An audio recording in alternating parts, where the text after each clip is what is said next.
this is going to be my contribution, a Peak District ghost story for Christmas.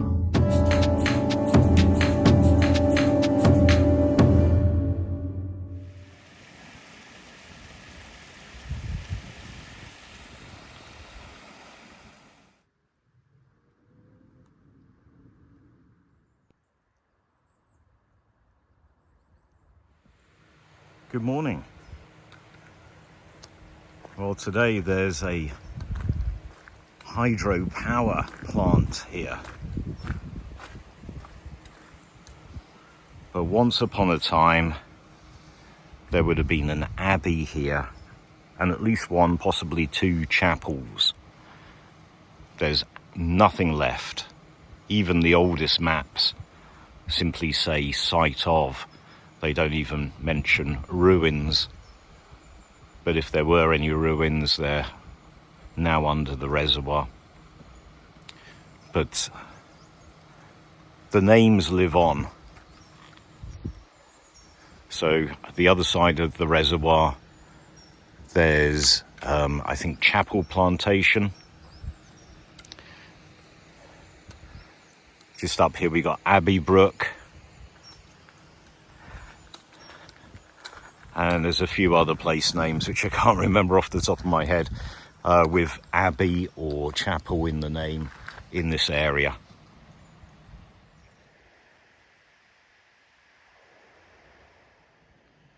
Well, when I was thinking about where to go for this week's walk, I had to rule out a few places which I really wanted to go to, just because we don't have enough daylight at this time of year for me to fully explore.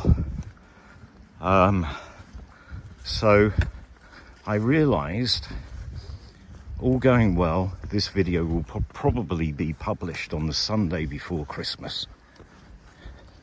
And that gave me the inspiration to do this particular walk.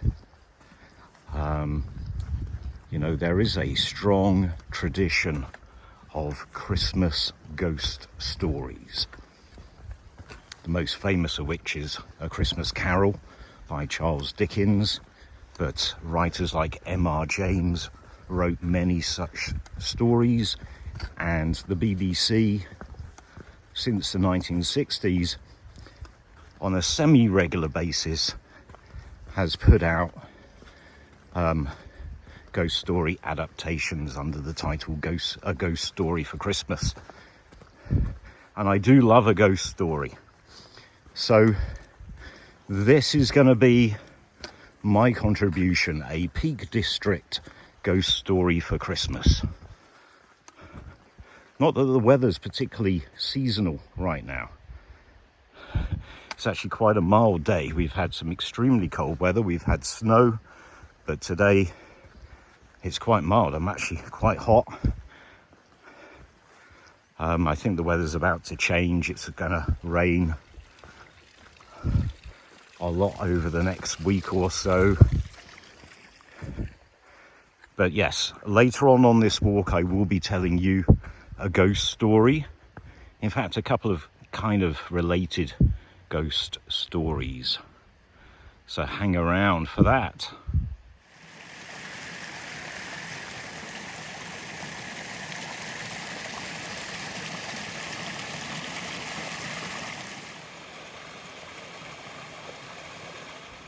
So right now I am walking alongside Abbey Brook. This is a place I've walked many times. I've explored the area pretty thoroughly over the years, and there's probably not going to be much new for me on this walk, but it's just a beautiful area, and I do love walking here. And I've not walked along this particular path for, I'm not sure how long, a good year at least, maybe closer to 2 years. So I'm just enjoying the walk. Yeah, as I said,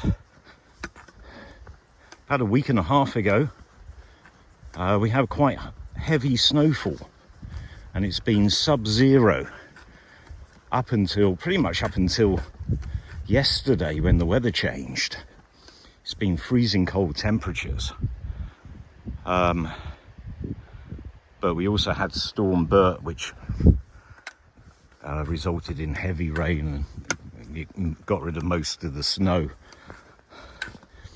And it's a pity in a way that there's no snow today, because the snow would have tied in quite well with the ghost stories that I've got.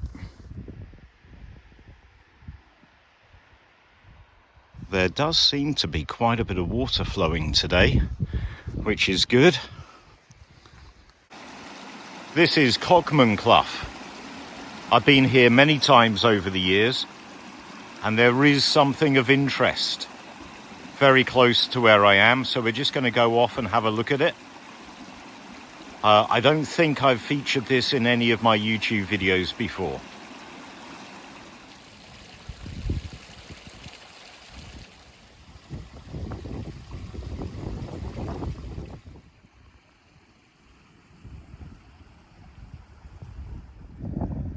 So this is shown on the map published in 1855 as being a ruin back then, which makes it a lot older than I thought it was.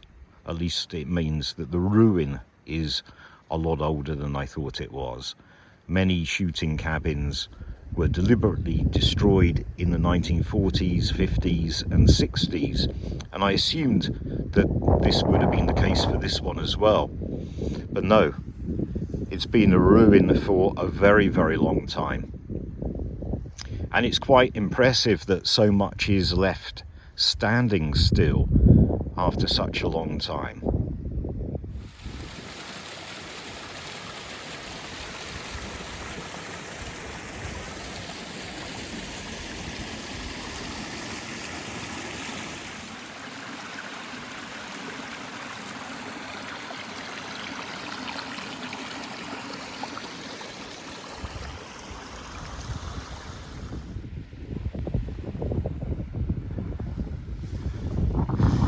The weather's taken a turn for the worse.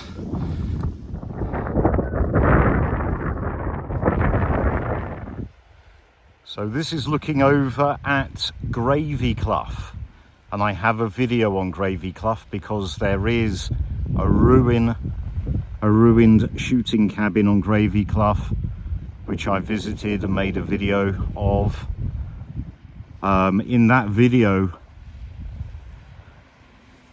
I was walking along the top and you just can't see down into the clough. You can hear the water, you can hear that there's waterfalls, but you can't see anything. So it's only really when you get over the opposite side that you can see the waterfalls. So this should give us a better view.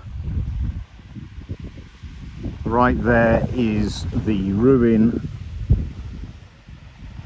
of the shooting cabin, and it's quite a steep clough with lots of little waterfalls.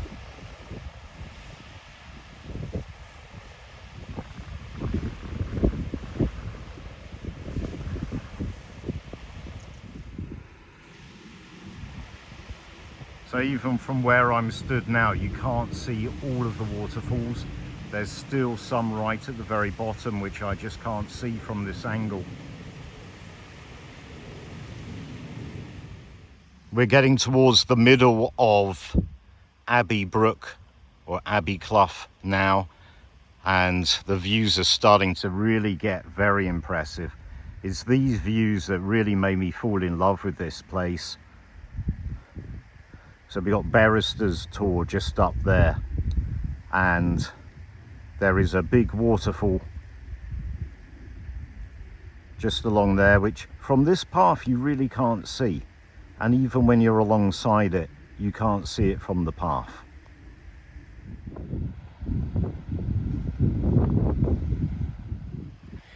The age of the ruin on Cogman's Clough does make me wonder whether it was a shooting cabin. at least whether it was originally a shooting cabin or whether it might have been something else, something predating grouse shooting. There is evidence of excuse me, there is evidence of quarry work in this area.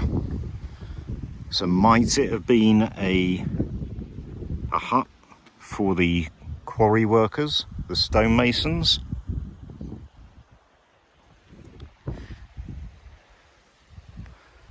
I mean, it is a distance away from where I'm stood right now, but it would be a very early shooting cabin if it were originally a shooting cabin.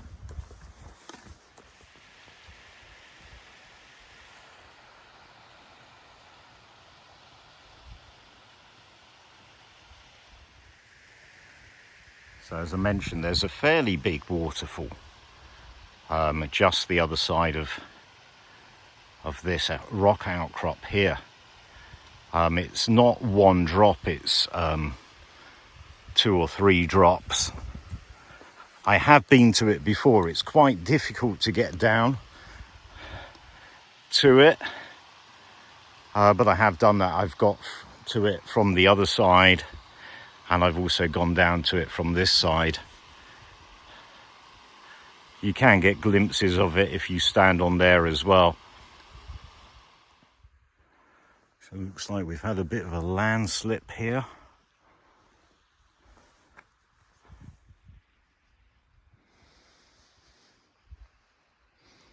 At this point, you can turn off Abbey Clough, which is what I'm going to be doing today. This is the very upper section. Now I have done, well, there is a path that runs along the top there. I have walked along there quite a few times. But also I've done a walk where I scrambled along the brook itself for the upper section, and there's some pretty impressive waterfalls up there, including a very big one right at the very top.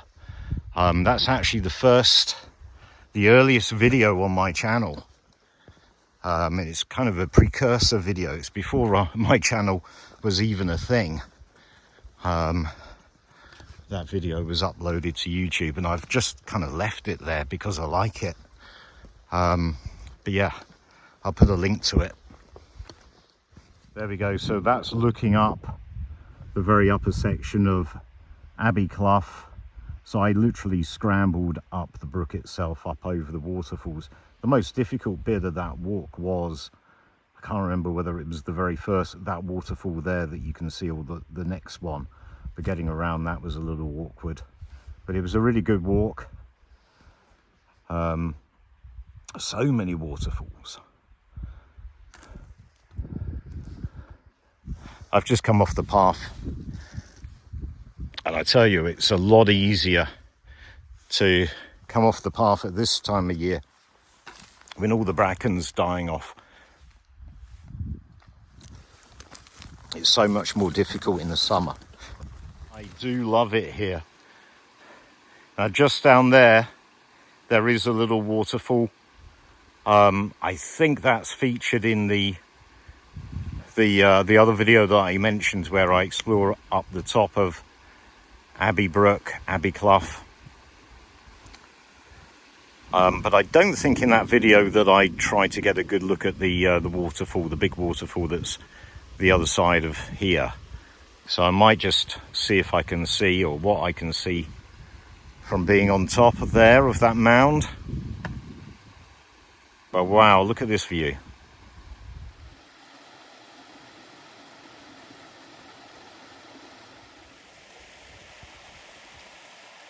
I do remember there being a really nice tree.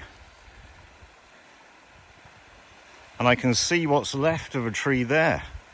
I hope it hasn't gone.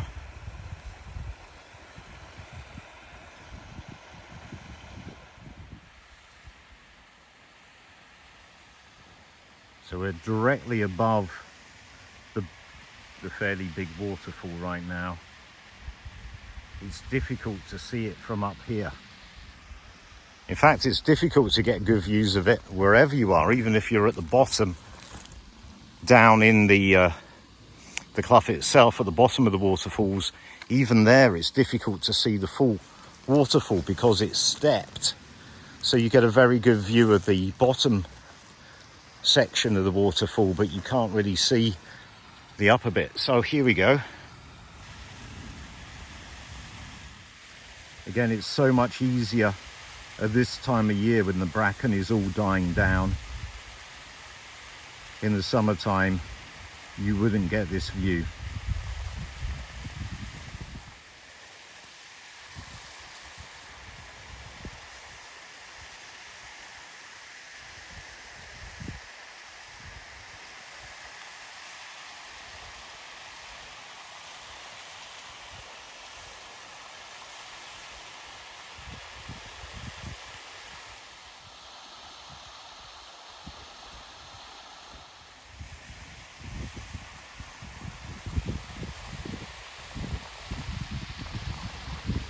This is where a drone would come in handy again.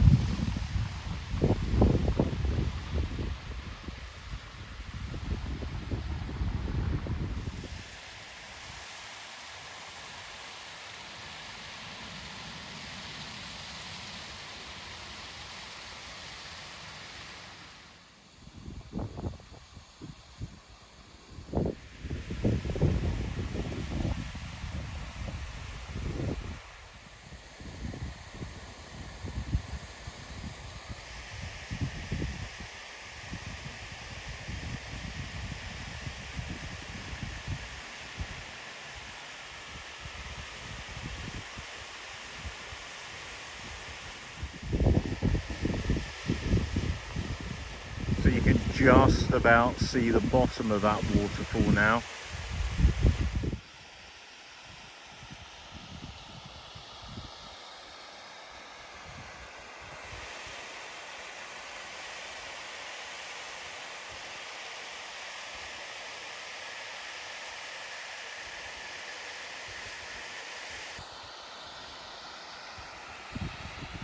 Absolutely spectacular views.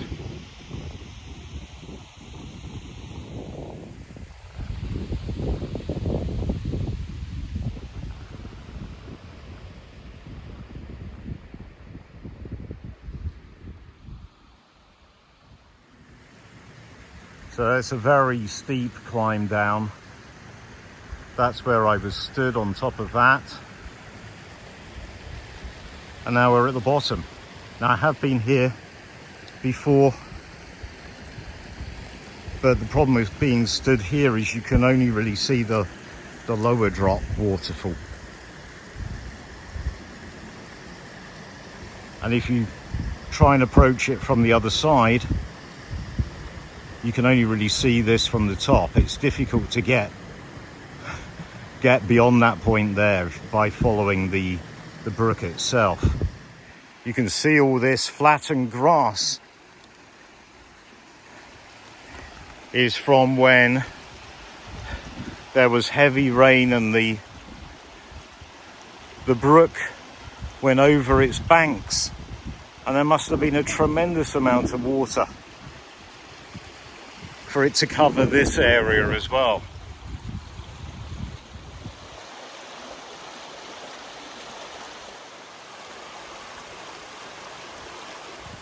So all the grass here is also flattened, and it's a good couple of feet above the water level today.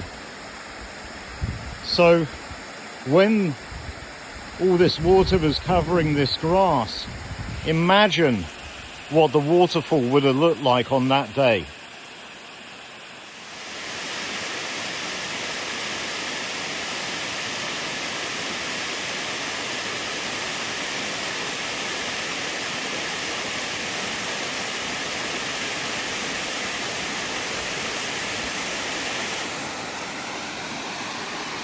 So remember that this is just the lower of two fairly big waterfalls along this very small section, and there are many more waterfalls further up, including a very big one at the very top.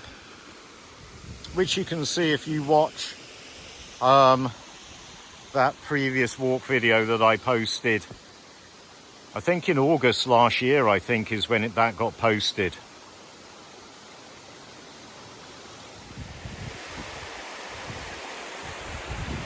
Well, it's 12 o'clock and I think I'll make use of one of these rocks to sit and have lunch.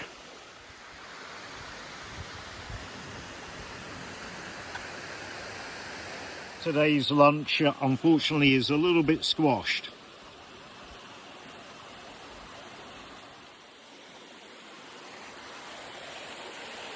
But not a bad view to look at.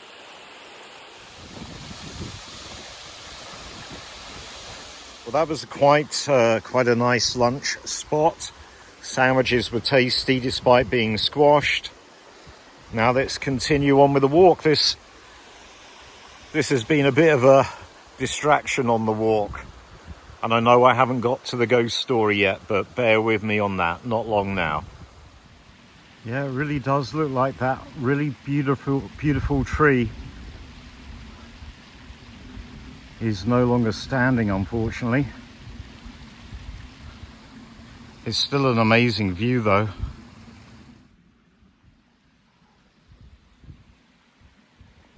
Abbey Clough continues up that way, but we're going to turn off here and we're going to go up Sheepfold Clough, which, surprise, surprise, used to have a sheepfold just down here. Over there you've got Low Tor, and up ahead you've got Howshaw Tor, and beyond that, out of sight, is Back Tor.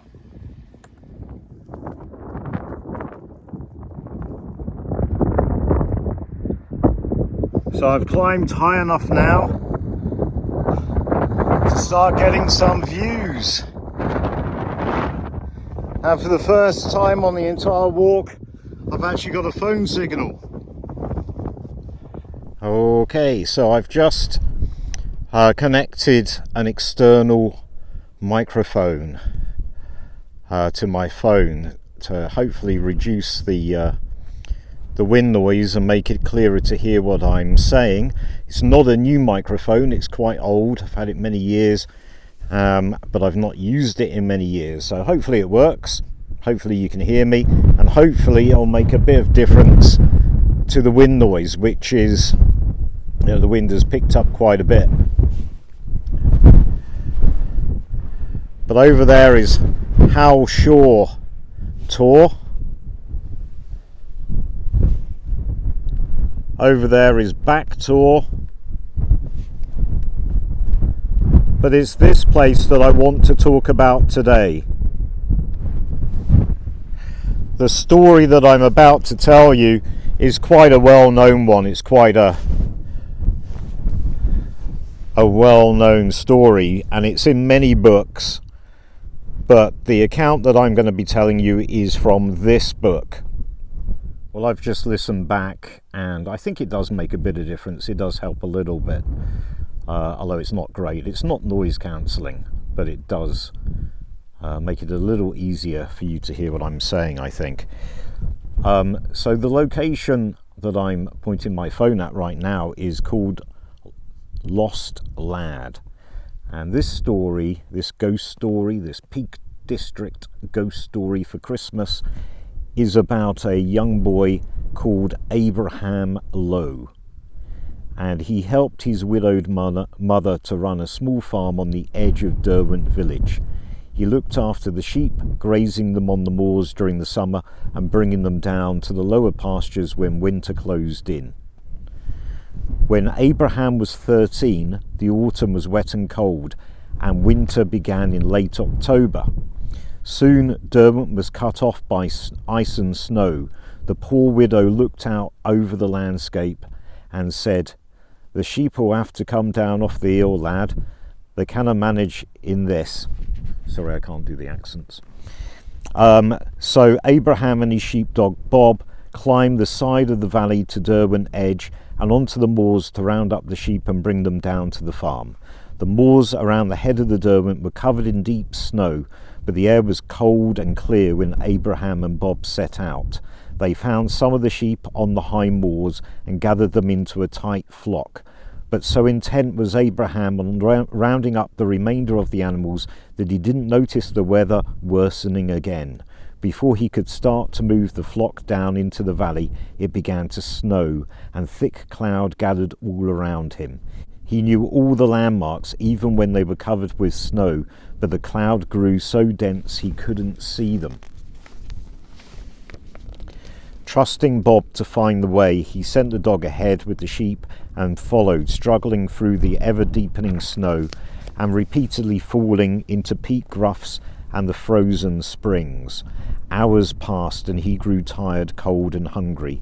As night fell, he realized he was hopelessly lost. He crawled under a rock for shelter with Bob beside him and hoped the weather would clear again so he could see where he was. But it didn't. Exhausted and numb with cold, Abraham realized that he would soon fall asleep. Would anyone find him? With his remaining strength, he dug up a stone and scratched the words "Lost Lad" on the rock under which he and the dog had taken shelter. Then he slept. He never awoke. He died of exposure during the night. Bob stayed beside him, refusing to leave his young master, and he too died. The poor widow watched the hill to see her son returning with his dog and the sheep, but she watched in vain. When the weather turned bad again, she feared the worst. The next day, she and 6 of her neighbours set out to search for the boy, but they couldn't find him. The blizzard had wiped out all his footsteps and had covered the rock under which his body lay. Not until the spring came and the snow melted were Abraham and his dog found by another shepherd walking on back tour. He spotted the words "Lost Lad" scratched on the rock and went to investigate. He built a small cairn to mark the place, and every shepherd who passed by the place over the next 100 years added another stone till the cairn became huge. So that is the story, the tragic story of Abraham Lowe.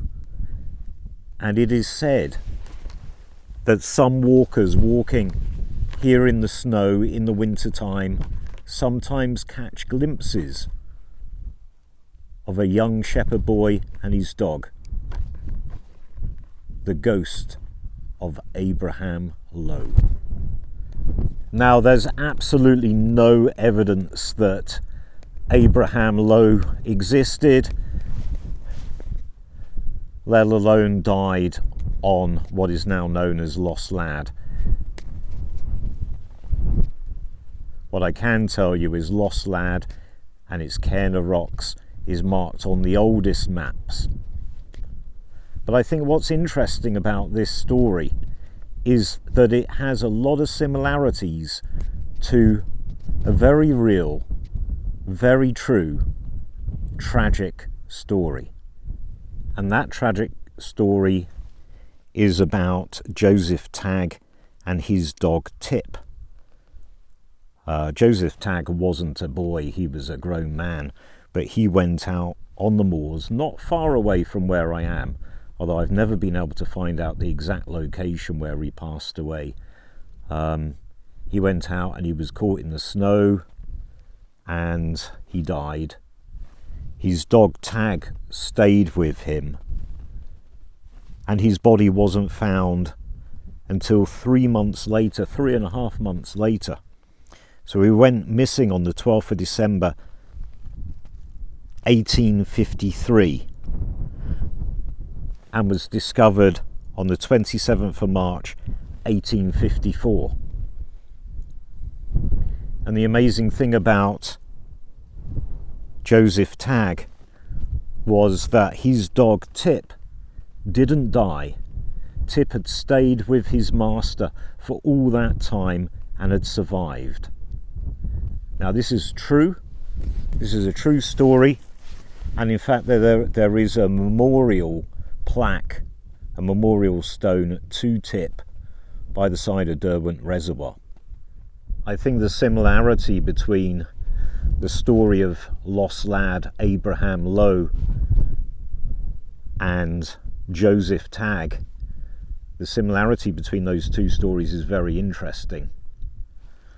There is a connected, associated ghost story, just to confuse things even more, with Joseph Tagg. And this is actually from an issue of Derbyshire Life from 1964, the December issue 1964 of Derbyshire Life. And it's an anonymous story about a traveller who went into a Peak District public house near Bamford. He found the bar deserted except for a large black and white collie lying beside the fire. He called to the dog, but it didn't respond. Shortly afterwards, a farmer entered the bar, and the landlord came out of his living room to attend to the two customers. The three men talked and drank together for a while, and then the visitor glanced towards the fire and noticed the dog had gone. "That's odd," he said. "I didn't see the dog go out. It isn't very friendly, is it?" The farmer and landlord exchanged glances. The landlord asked, "What dog?" "The black and white collie that was lying beside the fire." The farmer immediately swallowed his beer, put on his coat and left the bar with no explanation and no farewell. The visitor was surprised. "He seemed in a hurry all of a sudden." "Aye, he'll have gone to fetch the sheep down off the hill to the lower pastures," explained the landlord. "Yon dog always appears when there's bound to be a bad snowfall."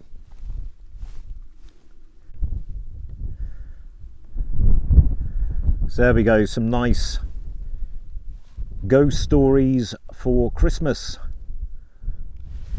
Okay, well, apologies for staying in one location and keeping the camera pointed at one thing while I said those stories. I read those stories out of the book, but the good thing about the spot where I am is I'm a little bit in the shelter here from the wind. If I was to go any higher, and if I was to go up to Lost Lad, I wouldn't have any shelter at all from the wind. I am going to go up to Lost Lad, I think, and we'll take a look. Another reason why it's unlikely that the Abraham Lowe story is true is because there is more than one lost lad in this area.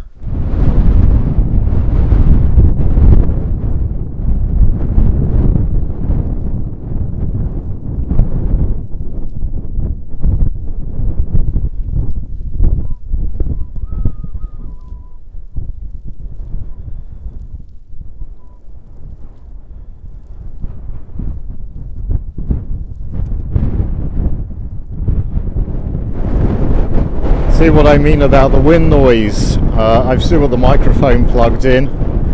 Hopefully you can hear me. I don't know how clearly this is coming out in the video, but the rays of sunshine over there around Win Hill and Crook Hill in particular look so amazing.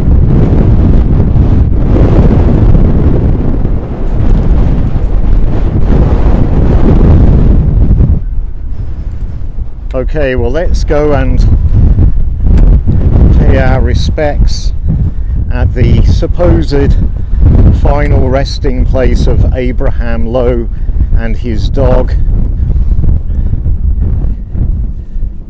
It's kind of a pity that there's no snow today, because it would have increased our chances of seeing the ghost of the boy and his dog. Hopefully you can still hear me, the microphone's still plugged in. As I said, it will be very windy up top.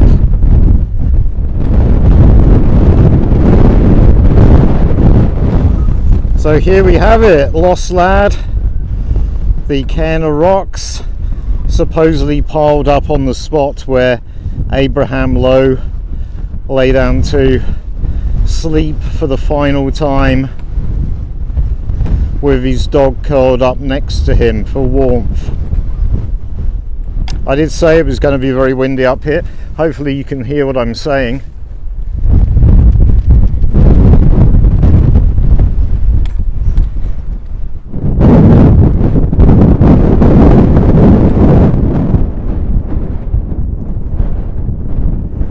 Look at the way the sun rays are hitting the top of Crook Hill there.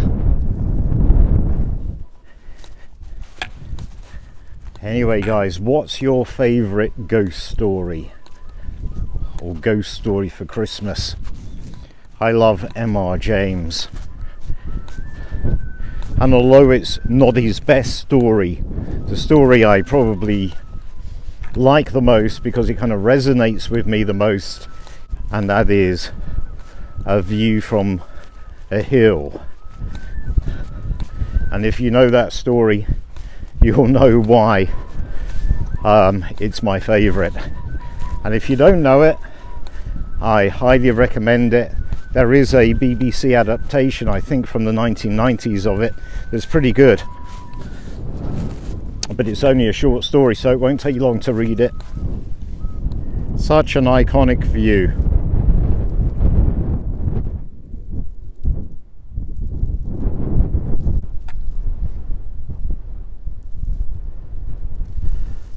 Okay, so we're going to stop off at another point of interest on this walk, and that is this place, the ruins of Bamford House Farm.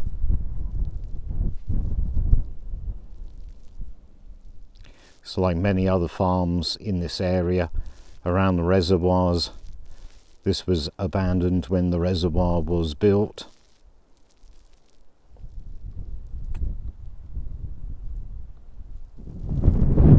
This is one of the better known farm ruins around the reservoirs, but it's still spectacular.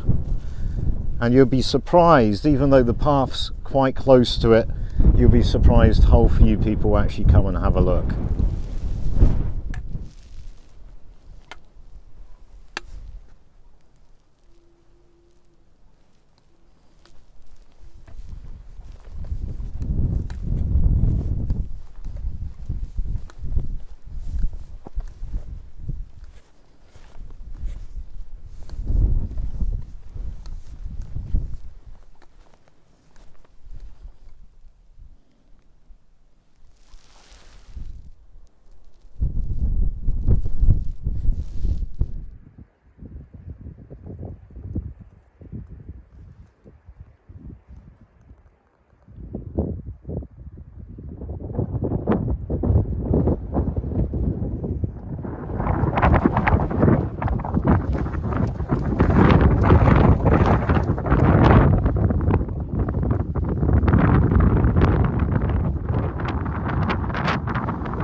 I'm just descending down Walker's Clough.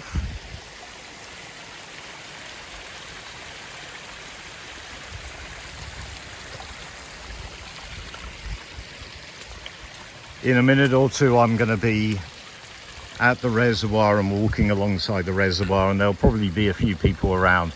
So unless something amazing happens, I'll probably sign off the video here. I hope you've enjoyed this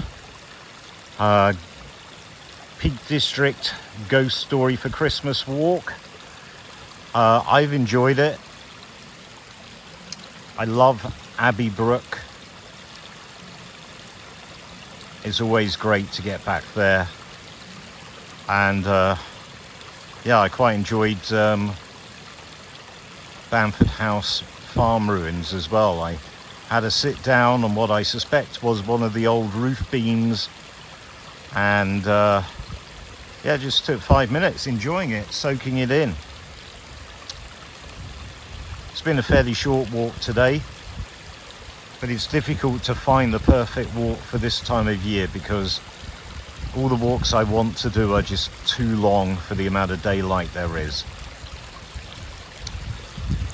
Anyway, I expect this video will be published the Sunday before Christmas Day. So have a fantastic Christmas, and I'll see you next time.